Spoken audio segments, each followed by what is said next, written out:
ఏదైనా స్వీట్ చేసుకోవాలంటే ముఖ్యంగా కావాల్సింది నెయ్యి. నెయ్యి లేకపోతే ఏ స్వీట్ కూడా అది టేస్ట్ అనేది ఉండదు. మరి ఇంకా బ్రెడ్ హల్వా చేసుకోవాలంటే చాలా నెయ్యి కావాలి. మరి తక్కువ నెయ్యితో ఈజీగా ఇంట్లోనే ఫంక్షన్లలో పెట్టే బ్రెడ్ హల్వా ఏ విధంగా తయారు చేసుకోవాలో చూద్దాం. నేను ఇక్కడ 2-3 స్పూన్ల నెయ్యితోనే మరి ఈ స్వీట్ చేయబోతున్నాను. మరి ఎలా చేసుకోవాలో చూసేద్దామా? Welcome back to my channel.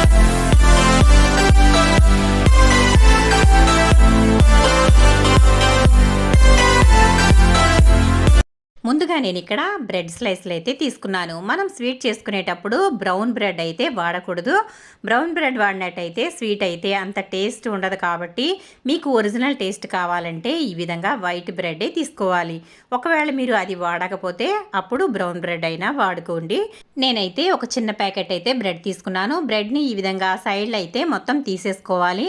అలా తీసుకోవడం వల్ల స్వీట్ అనేది మంచిగా కనిపిస్తుంది. చూసారు కదా, నేనైతే బ్రెడ్ అంతా కూడా ఈ విధంగా క్రమ్స్ మాదిరిగా చేస్తున్నాను. అంటే పొడి పొడిగా తయారు చేస్తున్నాను. చేత్తోనే చేసేసుకోవచ్చండి. ఒకవేళ మీకు మెత్తగా ఉంది అనిపిస్తే కనుక మిక్సీ అయినా పట్టేసుకోవచ్చు. ఆ తర్వాత అదైతే పక్కన పెట్టేసుకుని ఇంకొక స్టవ్ మీద బాండి పెట్టేసుకున్నాను. బాండి పెట్టుకున్న తర్వాత నెయ్యి అయితే వేసుకోవాలి. చూడండి, ఇక్కడ నేను ఒక 3 స్పూన్లు వరకు నెయ్యి అయితే వేస్తున్నాను.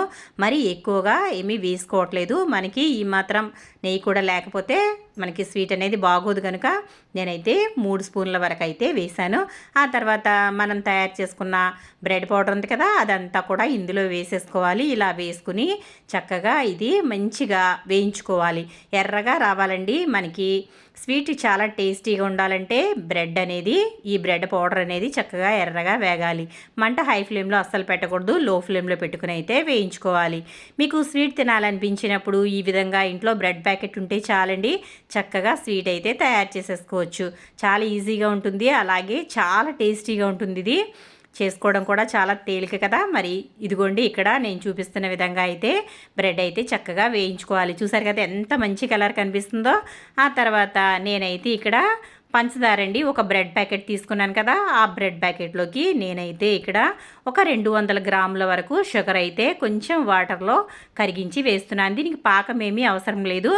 పంచదార 2 గ్లాసులు కొలుచుకుంటే 1 గ్లాసు వాటర్ వేసుకుని దీనిని కరిగితే చాలు. ఆ వాటర్ అంతా కూడా ఇందులో వేసుకుని ఇలా బాగా కలిపేసుకోవాలి. అలాగే కొంచెం పాలు అయితే వేస్తున్నాను. ఒకవేళ మీ దగ్గర కండెన్స్డ్ మిల్క్ ఉంటే కనుక అది వేసుకోవచ్చు, లేదంటే కనుక కోవా ఉన్నా కోవా వేసుకోవచ్చు. కానీ నేను ఇక్కడ ఇంట్లో ఉండే వాటితోనే ఈజీగా స్వీట్ అనేది తయారు చేస్తున్నాను కాబట్టి కండెన్స్డ్ మిల్క్ కానీ కోవా కానీ ఏమీ వాడట్లేదు. ఇంట్లో ఉండే వాటితోనే ఈ విధంగా స్వీట్ అనేది తయారు చేస్తున్నాను. చూసారు కదా, టేస్ట్లో మాత్రం ఏ మాత్రం తీసిపోదండి. ఫంక్షన్స్లో పెట్టే బ్రెడ్ హల్వా టైప్లోనే చక్కగా ఉంటుంది. హల్వా అయితే మనకి ఈ విధంగా తయారు చేసుకోవచ్చు. నేనైతే పాలు వేసుకున్నాను. పాలు మన ఇష్టం అండి, ఎన్నైనా వేసుకోవచ్చు. ఎందుకంటే పాలు టేస్టీగా ఉంటుంది కాబట్టి పాలైతే నేను ఇక్కడ 1 గ్లాస్ వేసాను. ఇదంతా కూడా బాగా దగ్గరగా వచ్చేలాగా కలిపేసుకోవాలి. ఇప్పుడైతే షుగర్ టేస్ట్ చేస్తున్నాను. చాలా అంటే చాలా బాగుంది. అన్నీ కూడా పర్ఫెక్ట్గా కుదిరాయండి. నేనైతే ఇక్కడ ఇంకొక 1/2 స్పూన్ అయితే చివరిలో ఈ విధంగా నెయ్యి అయితే వేస్తున్నాను. ఇప్పుడు ఈ నెయ్యి వేసుకున్న తర్వాత ఇది కూడా బాగా కలిపేసుకోవాలి. చూసారా, చాలా టేస్టీగా ఉండే బ్రెడ్ హల్వా ఈజీగా తయారైపోయింది. మరి వీడియో నచ్చిందా? నచ్చితే కనుక లైక్ చేయండి, షేర్ చేయండి, సబ్స్క్రైబ్ చేయండి.